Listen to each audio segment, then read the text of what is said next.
Dan kajian pada kesempatan ini kita akan membahas mengenai pengantar dari ilmu hadis. Karena kita tahu bahwa sumber ajaran Islam itu ada dua. Yang pertama Al-Quran dan yang kedua Al-Hadis. Al-Quran ini sudah jelas kesohihannya, kesikohannya, karena Al-Quran ini sudah dijamin oleh Allah Subhanahu wa Ta'ala di dalam Al-Quran. A'udzubillahi minasyaitonir rajim. Inna nahnu nazzalna dzikra wa inna lahu lahafizun. Sesungguhnya kami yang menurunkan Al-Quran dan kami juga yang akan menjaganya. Maka berbagai upaya, berbagai usaha untuk menyelewengkan isi Al-Quran, untuk mengkorup isi Al-Quran atau menambah kata-kata di dalam Al-Quran tidak pernah berhasil. Kenapa? Karena Allah sudah berjanji kami sendiri yang akan menjaga Al-Quran itu. Nah, dengan cara apa Al-Quran itu dijaga? Yaitu dengan cara mengutus pada setiap generasi, pada setiap tahunnya manusia-manusia, orang-orang yang hafid Al-Quran, yang hafal Al-Quran. Sampai sekarang kita menyaksikan semakin banyak hafid-hafid Quran, baik di Timur Tengah maupun di kita di Indonesia. Anak-anak kecil usia 3 tahun, usia 5 tahun, 10 tahun itu sudah hafal Al-Quran. Oleh karena itu sulit bagi musuh-musuh Islam untuk mengkoruf Al-Quran, untuk mengurangi atau menambah atau menyimpangkan ayat-ayat Al-Quran, karena Allah mengutus para penjaga-penjaga. Nah, sementara hadis sebagai sumber ajaran kedua setelah Al-Quran itu tidak ada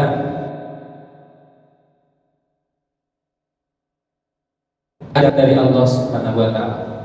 Maka oleh karena itu, untuk menjamin keaslian, kesohihan, kesikohan hadis yang sampai kepada kita itu, para ulama membuat satu bidang ilmu yang disebut dengan ilmu mustalahul hadis, ilmu yang mempelajari tentang asal usul hadis, baik dari sisi jalur periwayatan, kualitas hadis itu dari sisi yang sahih, yang dhaif, yang hasan, yang maudhu, yang la aslalahu, yang tidak ada asalnya sama sekali. Itu oleh para ulama dibuat kaidah-kaidah untuk mengetahuinya. Kenapa? Karena Al-Quran itu ditulis di zaman Nabi. Pada zaman Nabi Al-Quran sudah ditulis, kemudian dibukukan pada zaman Abu Bakar radhiyallahu anhu dan digandakan pada zaman Umar. Sementara hadis Rasulullah Shallallahu Alaihi Wasallam itu pada zaman Nabi dilarang oleh Nabi untuk ditulis, kecuali orang-orang yang diizinkan oleh Nabi. Kenapa? Karena khawatir terjadi percampuran antara Quran dengan hadis. Dan hadis ini baru dibukukan sekitar abad terakhir, kalau tidak salah tahun 93.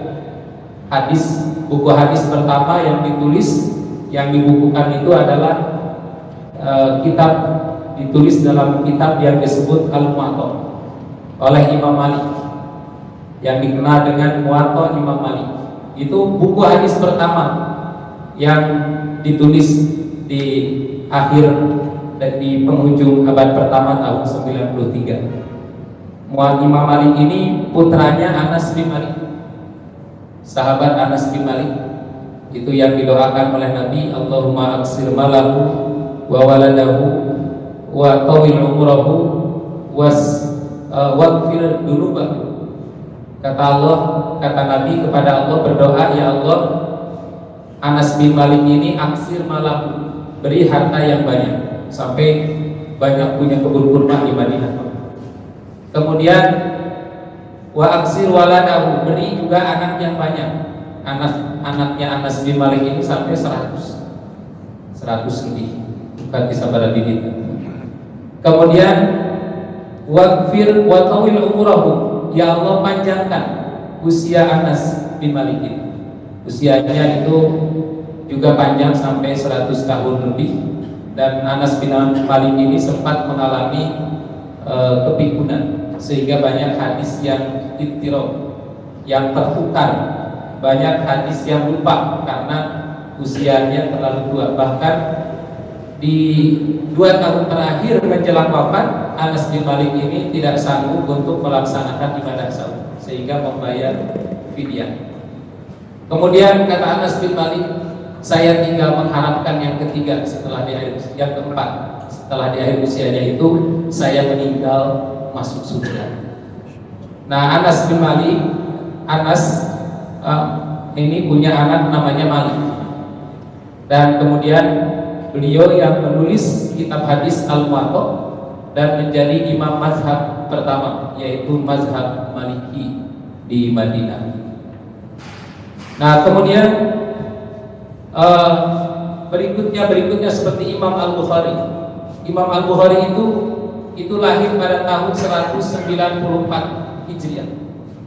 Dan Imam Bukhari itu mengambil hadis dari Rasulullah tidak langsung kepada Rasul, tetapi melalui para rawi-rawi yang tentunya jaraknya sudah sangat jauh, 200 tahunan, 194 tahun jarak dari Imam Al-Bukhari kepada Nabi Sallallahu Alaihi Wasallam. Maka perjalanan yang panjang ini menimbulkan permasalahan. Apakah berita yang sampai kepada dirinya dari guru-guru yang diambil oleh Imam Al-Bukhari ini ilmunya, apakah hadis-hadis ini sahih atau tidak? Nah, maka oleh karena itu, untuk mengetahui kesahihan hadis itu, apakah hadis ini hadis yang sahih, apakah hadis ini hadis yang dhaif, para ulama membuat satu kaidah ilmu yang disebut ilmu mustalahul hadis. Nah, dengan ilmu ini kita bisa mengecek, oh ini benar-benar sabda Rasul, oh ini bukan sabda Rasul. Karena sekarang ini Pak, banyak hadis-hadis yang berseliweran di media sosial, kemudian dibikin desain, disebar kemana-mana. Ternyata hadis itu hadis yang dhaif. Seperti misalnya contoh hadis dhaif itu hubbul watan minal iman, itu bukan hadis dhaif, hadis palsu. Cinta tanah air itu bagian daripada iman, katanya. Ya, setiap kita kan pasti cinta tanah air, dibuktikan dengan berbagai bentuk pengorbanan. Itu wajar. Kita hidup di satu negara, katakanlah di Indonesia, kita mencintai Indonesia, kita cinta tanah air, kita akan berjuang membela tanah air kita walaupun harus mengorbankan nyawa. Tapi tidak kemudian pakai hadis hubbul watan minal iman. Kenapa? Karena hadis itu hadis yang palsu. Kemudian ada hadis lagi yang sering ini dibacakan pada momen-momen Maulud Nabi misalnya. Laulaka lama khalaqtul aflaq. Kalaulah engkau Muhammad tidak aku ciptakan, kalaulah engkau tidak aku ciptakan, maka aku tidak akan menciptakan alam semesta ini. Nah, ternyata itu bukan hadis, Pak. Itu hadis yang palsu, bukan hadis yang sahih. Itu adalah hadis yang palsu. Nah, dari mana kita bisa mengetahui ini palsu, ini sahih, ini dhaif, ini maudhu, inilah aslalahu? Nah, itu dari kaidah-kaidah ilmu. Karena hadis itu ada yang sahih, ada yang hasan, ada yang dhaif, ada yang maudhu, palsu, bahkan ada yang la asla lahu, tidak ada sumbernya, tiba-tiba tersebar saja di tengah-tengah masyarakat. Nah, ini yang harus kita berhati-hati. Nah, maka pada kesempatan ini kita akan mempelajari bagaimana hadis-hadis Rasulullah Shallallahu Alaihi Wasallam itu sampai kepada kita untuk kita terima atau kita tolak. Kita akan pelajari dari sisi pandangan ilmu hadis. Ilmu hadis mau ilmu mustalah wa maudhu'ihi wa faidati. Ilmu mustalah, pokok bahasan dan faidahnya. Apa yang dimaksud dengan ilmu mustalah?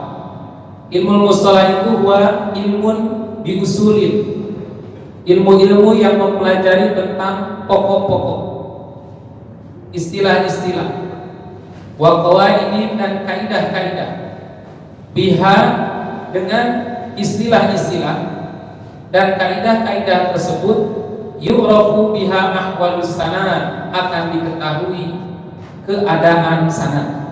Sanad itu artinya mata rantai. Kalau di jaringan transmisi sanad, sinyal bisa sampai ke kita itu melalui transmisi. Nah, itu dalam istilah hadis itu disebut dengan sanad. Wal matni, dan dengan kaidah usul, dengan istilah-istilah dan kaidah usul ini bisa diketahui kedudukan matan, konten. Min haisul qabul, apakah konten hadis itu, isi hadis itu bisa diterima, wa raddu atau justru ditolak. Nah, ini fungsinya ilmu mustalah. Jadi ilmu mustalah itu sebuah ilmu yang mempelajari tentang istilah dan kaidah-kaidah ilmu hadis untuk mengetahui transmisi hadis dan untuk mengetahui konten hadis. Apakah konten hadis ini dapat diterima atau dapat ditolak. Kemudian maudhu'uhu, yang menjadi sasaran pokok pembahasan dari ilmu hadis itu adalah as-sanad wal matan, akan membahas mengenai sanad yaitu transmisinya, wal matan dan kontennya, isi redaksi dari hadis itu. Kemudian apa faedah dari mengetahui ilmu mustalahul hadis ini? Faedahnya tamyizus sahih, untuk membedakan hadis yang sahih minas sakim, dari hadis yang sakit. Sakim itu kan sakit. Kenapa disebut sakit? Ya karena hadisnya berpenyakit. Nah, cuma nanti penyakit hadis itu sama dengan penyakit kita. Ada yang berat, ada yang ringan. Nah, yang tidak bisa diterima itu penyakit berat. Sementara yang bisa diterima itu bila penyakitnya rada ringan. Kalau sekedar hadisnya bagus hilal, nah ini bisa diterima. Nah, di dalam istilahnya hasan. Tapi kalau sudah stroke hadisnya, wah itu tidak boleh diterima. Hadis stroke itu penyakitnya si rawi, periwayat wartawan hadis itu suka berbohong atau hafalannya buruk sekali, itu hadisnya stroke. Munkarul hadis, hadisnya itu harus diingkari, ditinggalkan. Nah, kemudian, apa yang dimaksud dengan hadis? Secara bahasa, al-hadisu fil lughah, menurut bahasa, hadis itu al-jadid, sesuatu yang baru. Jadi hal-hal baru itu disebut hadis. Makanya perbuatan-perbuatan bid'ah dalam istilah fikih disebut muhdatsat. Hal-hal yang baru di dalam agama, perkara-perkara baru disebut hadis. Wajamu ahadis, jamaknya ahadis. Ini jamak taksir dari hadisun, itu ahadis. Ini secara bahasa. Nah, sedangkan secara istilah, al-hadisu fil istilah, hadis menurut istilah adalah huwa majaa an Nabi sallallahu alaihi wasallam, apa-apa yang datang dari Nabi sallallahu alaihi wasallam, min qaulin, dari ucapan Nabi, au fi'lin, atau perbuatan Nabi, au takririn, atau persetujuan Nabi, au sifatin, atau sifat Nabi. Jadi ucapan, perbuatan, persetujuan, dan sifat Nabi ini dalam istilah ilmu hadis disebut dengan al-hadis. Nah, bagaimana kita mengetahuinya? Ciri-ciri perbedaan antara hadis qaul, hadis fi'il, hadis takrir, dan sifat. Apabila hadis qauli itu biasanya cirinya ditandai dengan qala. Qala Rasulullah sallallahu alaihi wasallam. Misalnya qala Rasulullah sallallahu alaihi wasallam, innamal a'malu binniyat. Rasulullah sallallahu alaihi wasallam bersabda, sesungguhnya amal-amal itu disertai dengan niat, atau tergantung kepada motivasinya. Nah, diawali dengan qala atau yaqulu Rasulullah sallallahu alaihi wasallam. Nah, kalau hadis dimulai dengan qala Rasulullah atau yaqulu Rasulullah itu dinamai dengan hadis aulia, artinya ucapan Rasul langsung, bukan ucapan sahabat. Nah, atau redaksinya itu sami itu diawali dengan sami itu Rasulullah Sallallahu Alaihi Wasallam, saya mendengar Rasulullah Sallallahu Alaihi Wasallam yaqulu bersabda. Nah, itu ciri hadis aulia, artinya ini benar ucapan, redaksinya bahasa Nabi dan isinya juga bahasa Nabi. Yang kedua, ciri hadis fi'liyah itu biasanya dimulai dengan ro'a. Ro'a itu Rasulullah Sallallahu Alaihi Wasallam, saya melihat Rasulullah Sallallahu Alaihi Wasallam. Jadi apa yang dilihat oleh sahabat kemudian disampaikan oleh sahabat kepada kita. Jadi amalnya amal Rasul, bahasanya bahasa sahabat. Makanya jangan heran kalau ada hadis beda-beda redaksinya, membicarakan persoalan yang sama tapi redaksinya berbeda-beda. Seperti sholat itu kan fi'liyah. Kata Nabi apa? Shallu kama ra'aitumuni usolli. Sholatlah kalian sebagaimana kalian melihat aku sholat. Bagaimana Nabi mengangkat tangan, bagaimana Nabi menyimpan tangan di perut, bagaimana Nabi ruku, bagaimana Nabi i'tidal, bagaimana Nabi sujud, bagaimana Nabi bangkit dari sujud. Itu fi'liyah Rasul. Dan dilihat oleh para sahabat, lalu sahabat menceritakan, menyampaikan kepada kita. Nah, makanya seringkali redaksi kontennya antara sahabat A dengan sahabat B beda-beda, padahal itu membicarakan pekerjaan yang sama. Nah, itu sifatnya hadis fi'liyah. Kemudian seperti di dalam ibadah haji. Di dalam ibadah haji itu kan kata Nabi, "Khudu anni manasikakum." Ambillah oleh kamu manasik haji kamu itu, dan artinya jangan arang sendiri, karena manasik haji itu sudah ditetapkan oleh Allah yang bersifat ta'abudiyah. Nah, ini hadis-hadisnya sifatnya fi'liyah, pekerjaan Rasul. Kemudian yang ketiga, takdiriyah. Takdiriyah itu persetujuan Rasulullah. Nah, contohnya juga banyak, seperti pada satu saat sahabat menghidangkan gulai dog itu biawak, kemudian dipersilahkan kepada Nabi dan para sahabatnya, silahkan makan. Nabi tidak mau makan. Kemudian sahabat itu bertanya, ya Rasul, apakah dog itu haram? Tidak, tapi dog itu tidak biasa di kampung kami, di negeri kami, silahkan kamu makan. Nah, ini sebagai takdiriyah. Jadi Rasul tidak mau makan bukan karena biawak itu haram, tetapi karena memang itu bukan kebiasaan makanan Rasulullah Sallallahu Alaihi Wasallam. Tapi Rasul membiarkan kepada sahabatnya untuk memakan, menikmati daging biawak. Ini yang disebut dengan takdiriyah. Atau seperti misalnya ada seorang sahabat dulu yang melaksanakan sholat ba'da subuh, dilaksanakan sholat sunat qoblak subuh, dilaksanakan ba'da subuh, oleh Nabi dibiarkan. Nah, ini juga salah satu di antara contoh hadis takdiriyah. Walaupun ada juga hadis lain yang secara kauli diperintahkan oleh Rasul. Barang siapa yang belum melaksanakan sholat sunat sebelum subuh, maka silahkan laksanakan setelah subuh.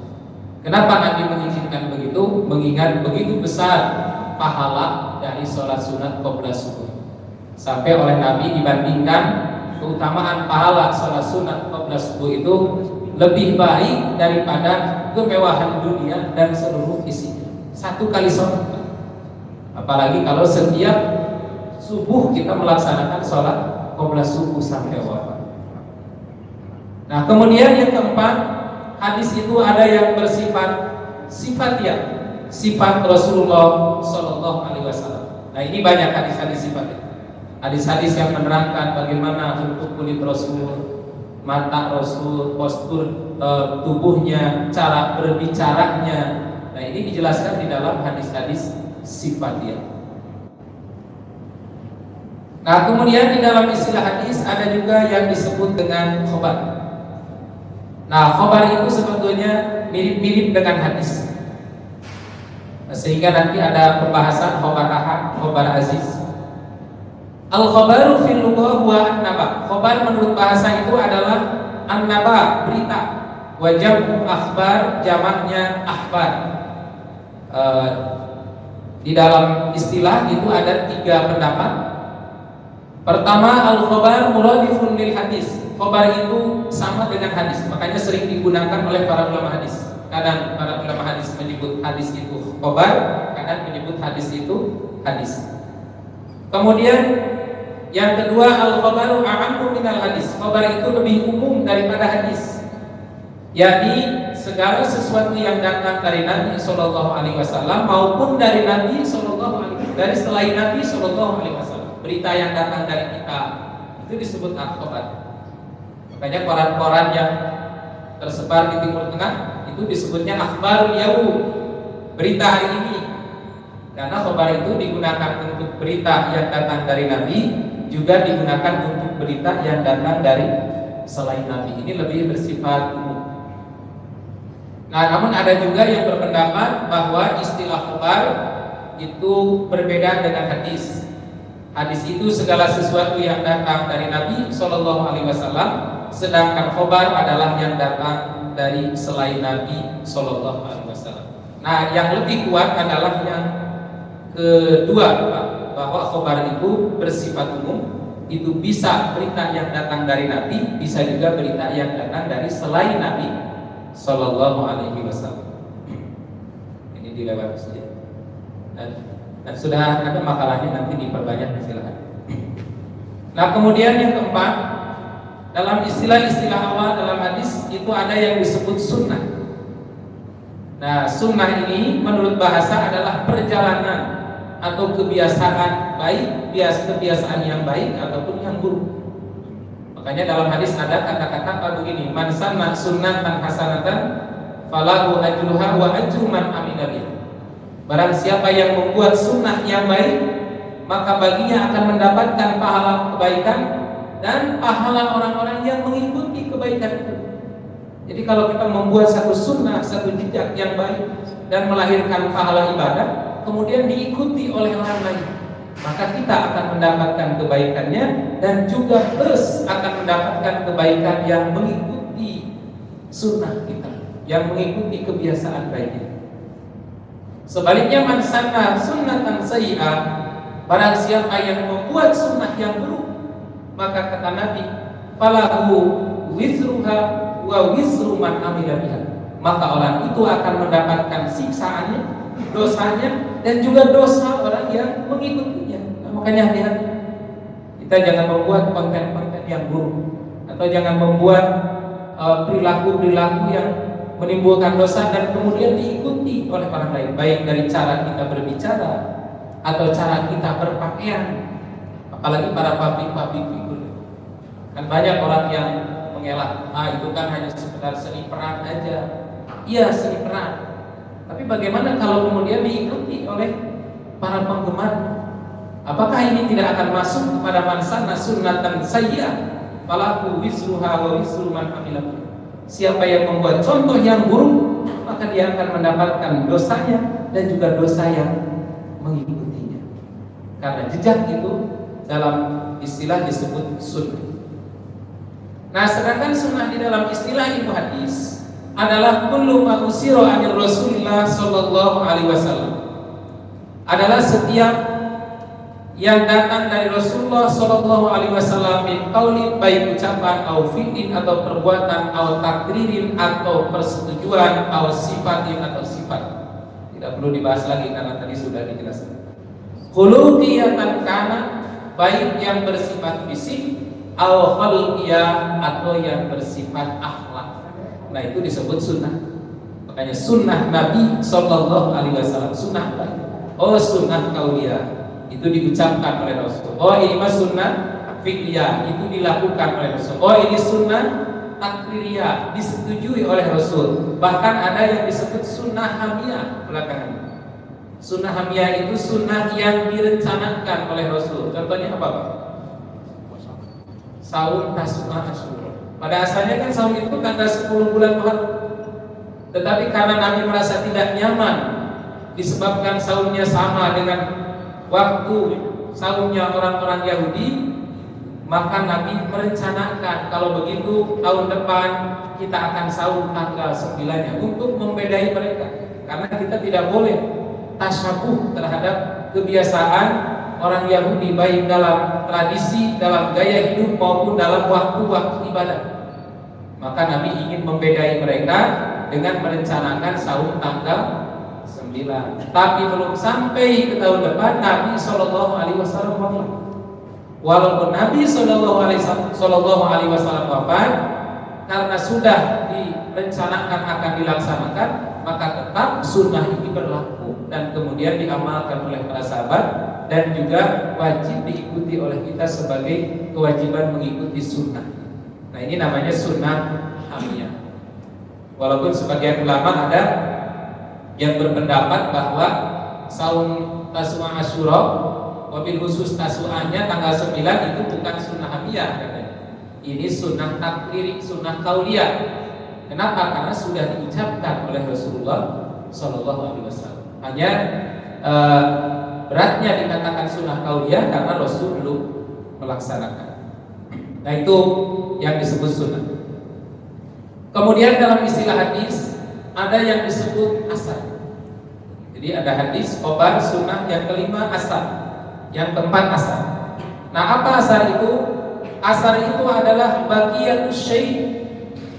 Asar itu bekas sesuatu. Simahu fi wujuhi min asar sujud.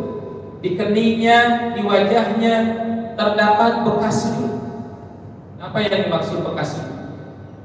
Ya, bekas sujud. Dan bekas sujud itu maknanya bukan harus membekas, baik membekas atau tidak membekas. Kalau orang yang suka sujud itu ada min asaris sujud. Karena jangan sampai keliru nanti, kasihan orang yang tidak ada bekas di keningnya. Ya, kalau ada bekas baguslah, berarti itu sujudnya lama dan sering sholatnya. Tapi yang tidak ada bekasnya juga belum tentu tidak pernah sholat. Boleh jadi dia sujudnya, posisi sujudnya selalu sujud ke tempat yang empuk. Orang yang keningnya terluka, mungkin saja tumpuannya terlalu berat, atau mungkin saja dia sholatnya juga banyak lama sujudnya. Nah, tapi itu tidak menjadi ukuran, dan jangan kemudian merendahkan orang yang tidak ada asal. Karena yang dimaksud asal sujud itu tidak selalu harus bermakna hakiki membekas secara fisik, tetapi maksudnya orang itu adalah rajin melaksanakan sholat, sehingga ciri umat Muhammad itu simahu fi wujuhihim min asaris sujud. Di wajahnya terpancar ada asar, ada bekas-bekas sujud, terpancar sifat akhlak mulia, sifat tawadu, karena tawadu rendah hati itu merupakan ciri orang yang rajin atau senang bersujud. Nah, adapun secara istilah, al-asaru fil istilah, asar menurut istilah ialah maruya anis sahabat, apa-apa yang diriwayatkan dari sahabat, wat tabi'in dan tabi'in, min qaulin, baik ucapannya, au fi'lin atau perbuatan. Jadi berita yang diriwayatkan oleh sahabat, yang bersumber dari sahabat, itu dalam istilah hadis disebut asar sahabat. Nah, apakah asar sahabat bisa dijadikan dasar hukum? Bisa, Pak, kalau memang asar sahabat ini sahih. Wakilah muradifun li hadis, ada juga yang mengatakan asar itu sama dengan hadis. Nah, kita maraton aja. Kemudian yang keenam as-sanad. Sanad. Apa yang dimaksud sanad? Sanad itu adalah sandaran. Dan secara istilah sanad itu adalah jalan yang menyampaikan kepada matan atau mata rantai rijal hadis, yang menghubungkan ke matan atau materi hadis. Ar-rijal, yang dimaksud rijal adalah keluar hadis. Nanti saya gambarkan contohnya. Kemudian yang ketujuh, matan. Matan itu secara bahasa adalah sesuatu yang keras dari permukaan. Dan menurut istilah, matan itu adalah materi hadis, konten hadis, redaksi hadis yang disampaikan oleh sanad. Itu yang disebut dengan istilah matan. Nah, seperti contoh matan hadis itu adalah contoh Imam Bukhari meriwayatkan hadis innamal a'malu binniyat, sesungguhnya amal itu tergantung kepada niatnya. Wa innamal likulli imri'in ma nawa, dan setiap orang akan memperoleh pahala sesuai dengan niatnya. Nah, hadis ini bersandar dari A, kemudian A dari B, B dari C, C dari Nabi Shallallahu Alaihi Wasallam. A, B, C disebut sanad hadis. Hadisnya adalah innamal a'malu binniyat. Nah, nanti ada contohnya. Kemudian yang kedelapan, dalam istilah ilmu hadis ada yang disebut rawi. Rawi itu artinya orang yang menerima dan menyampaikan hadis yang terdapat di dalam rangkaian sanad. Dan kesembilan, ada istilah mukharij. Mukharij itu adalah orang yang mengeluarkan hadis, meriwayatkan hadis seperti hanya Imam Bukhari, Imam Muslim, Imam Abu Dawud, Imam Tirmidzi, An-Nasai, Ibnu Majah, Al-Baihaqi, Ad-Darimi, Al-Muwatta dan lain sebagainya. Nah, ini salah satu contoh hadis, gambaran sanad dan matan hadis. Jadi kalau kita membaca dari sumber aslinya, ini saya kutip dari hadis Imam Al-Bukhari di dalam bab niat. Jadi hadis itu tidak langsung konten, tapi ada sanadnya. Haddatsana Humaydi Abdullah bin Zubair qala haddatsana Sufyan qala haddatsana Yahya bin Sa'id Al-Ansari qala akhbarani Muhammad bin Ibrahim At-Tamimi annahu sami'a Al-Qamah bin Waqqas Al-Laisi yaqulu sami'tu Umar bin Al-Khattab radhiyallahu anhu anna 'ala mimbar qala sami'tu Rasulullah sallallahu alaihi wasallam. Nah, yang digaris-garis ini adalah sanad. Nah, ini sanadnya. Ini adalah sanad dari Al-Humaydi. Nah, dari sini, dari Umar bin Khattab sampai ke Humaydi, ini adalah sanad, dan ini hadis atau matan hadis. Ini yang disebut dengan matan. Sementara yang digaris bawah satu-satu ini adalah rawi. Nah, kalau digambarkan dalam bentuk diagram, gambarannya seperti ini. Jadi sumbernya dari Rasulullah Shallallahu Alaihi Wasallam. Rasul sebagai sumber hadis. Kemudian rawi pertama di topakoh pertama, di tingkatan pertama adalah Umar bin Khattab radhiyallahu anhu. Ini pemilik hadis innamal a'malu binniyat. Jadi hadis innamal a'malu binniyat itu rawi pertamanya diterima oleh Umar bin Khattab radhiyallahu anhu. Kemudian oleh Umar bin Khattab disampaikan kepada Al-Qamah bin Waqqas Al-Laisi. Ini rawi kedua. Jurnalis kedua, jurnalis ketiganya atau rawi ketiga Muhammad bin Ibrahim At-Taimi, jurnalis keempat Yahya bin Sa'id Al-Ansar, jurnalis kelima Sufyan, jurnalis keenam Humaydi Abdullah bin Zubair, dan terakhir mukharisnya Imam Al-Bukhari. Jadi kalau Bapak Ibu meneliti hadis, yang diteliti itu dari sini. Setelah sahabat, tidak perlu meneliti sahabat. Kenapa? Di dalam kaidah hadis kita, Ahlus Sunnah wal Jamaah, di dalam ilmu hadis sunni, bahwa sahabat itu kulluhum udul. Semua sahabat itu adil, adalah kuat, tidak perlu diteliti. Kenapa? Karena yang menjamin keadilan, kejujuran, kekuatan sahabat itu Al-Quran sendiri. Bahwa Al-Muhajirin wal Ansor, baik sahabat Muhajirin yang ikut hijrah dari Mekah ke Madinah maupun sahabat Ansor yang sudah berada di Madinah, semuanya itu adalah ahli-ahli surga. Tidak mungkin ahli-ahli surga ini berbuat bohong. Makanya dalam ilmu hadis kita, ilmu hadis sunni, sahabat tidak perlu diteliti, kecuali dalam ilmu hadis Syiah. Kalau ilmu hadis Syiah, sahabat itu diteliti, apalagi hadisnya dari Umar jadi dhaif, hadisnya dari Abu Bakar jadi dhaif, Abu Hurairah dihajar. Tapi kalau dalam ilmu hadis kita, sahabat ini semua adil, tidak perlu diteliti. Yang diteliti itu orang yang setelah sahabat ini tabi'in, sampai kepada sebelum Imam Bukhari. Kalau Imam Bukhari ini tidak perlu diteliti nanti dalam kajian hadis. Kenapa? Imam Bukhari bukan seorang penyampai hadis, pengeluar, pencatat, yang mencatat, yang menghafalkan hadis. Imam Bukhari itu kan tercatat hafal berapa hadis, Pak? 600.000 hadis. Kemudian dari 600.000 hadis seleksi lagi jadi 300.000. Dari 300.000 seleksi lagi jadi hanya 100.000 yang sahih. Dari 100.000 diseleksi lagi hanya 7.000 lebih saja yang dicantumkan di dalam kitab Sahih Al-Bukhari. Nah, ini hasil kajian yang siang malam, hasil kajian mendalam, dan ketika mau menulis hadis di dalam kitab Sahih Al-Bukhari itu, Imam Bukhari mandi dulu, sholat dulu, kemudian baru mencantumkan hadis. Ini saking hati-hatinya Imam Bukhari di dalam memuat hadis di dalam kitab Sahih Al-Bukhari. Makanya kalau ada orang yang mengkritik kesahihan Bukhari atau ada yang mendoifkan hadis Bukhari, bukan hadis Bukhari-nya yang doif, tapi otaknya yang doif.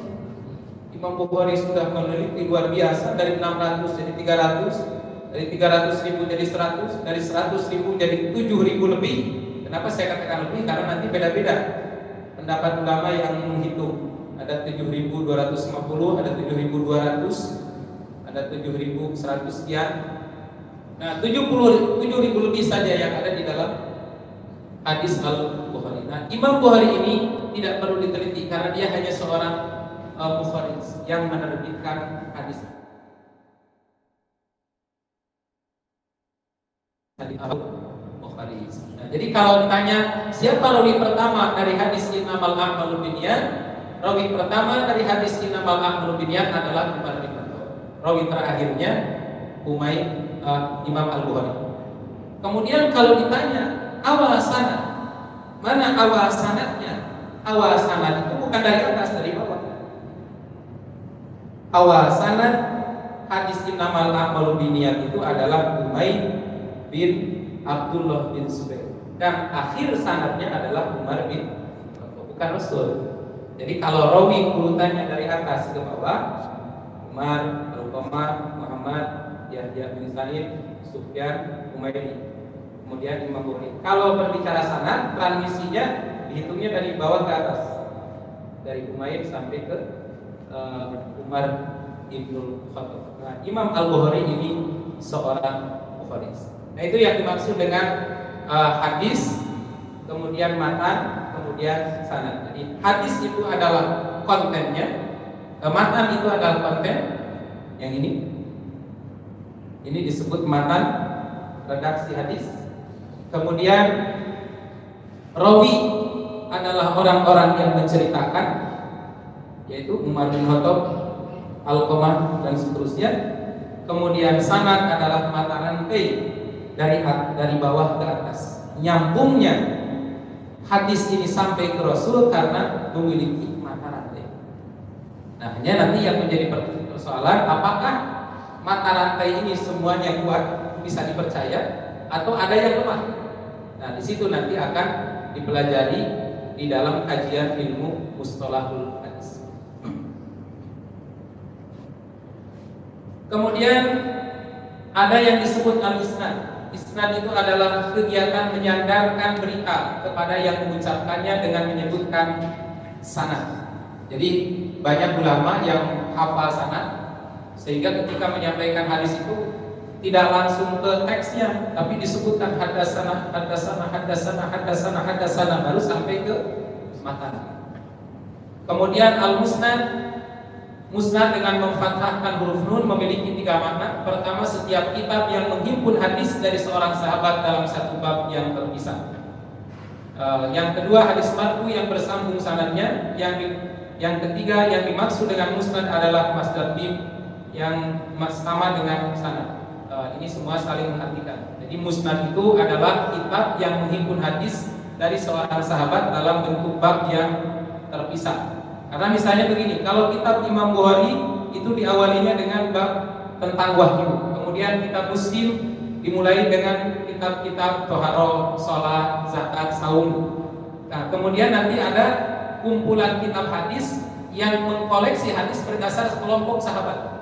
Kelompok ini hadis kelompok dari Abu Bakar, khusus hadis Abu Bakar. Ini hadis dari Umar, khusus hadis Umar. Ini hadis dari Aisyah, khusus dari Aisyah. Nah, kitab itu nanti disebut kitab Al-Musnad. Seperti kitab Ahmad itu disebutnya bukan Sahih Ahmad, bukan juga Sunan Ahmad, tetapi disebutnya Musnad Ahmad. Kemudian ada lagi Musnad Asy-Syafi'i. Kenapa? Karena sistem penulisan kitab itu dikelompokkan sesuai dengan nama-nama sahabat. Kemudian ke-12 ada istilah musnid. Musnid itu dibaca kasroh huruf nunnya, ialah orang yang meriwayatkan hadis dengan menyebutkan sanad, baik ia mengerti maupun hanya sekedar meriwayatkan saja. Dan kemudian dalam istilah hadis ada yang disebut muhaddis. Muhaddis itu adalah orang yang menyibukkan diri dalam bidang ilmu hadis, baik riwayat maupun diroyah, dan mengkaji perihal riwayat-riwayat hadis dan para perawinya. Nah, saya kira sampai di sini dulu, karena nanti harus menjelaskan bagaimana itu hadis riwayat dan hadis diroyah. Ini bisa panjang lagi, dan saya tunda dulu sampai di sini supaya nanti penjelasannya lebih lengkap dengan gambar-gambar. Nah, itulah barangkali yang bisa saya sampaikan terkait beberapa definisi dasar tentang apa itu hadis, apa itu khobar, apa itu asar, apa itu rawi, kemudian apa itu mukharis, apa itu sanad. Nah, barangkali ada pertanyaan.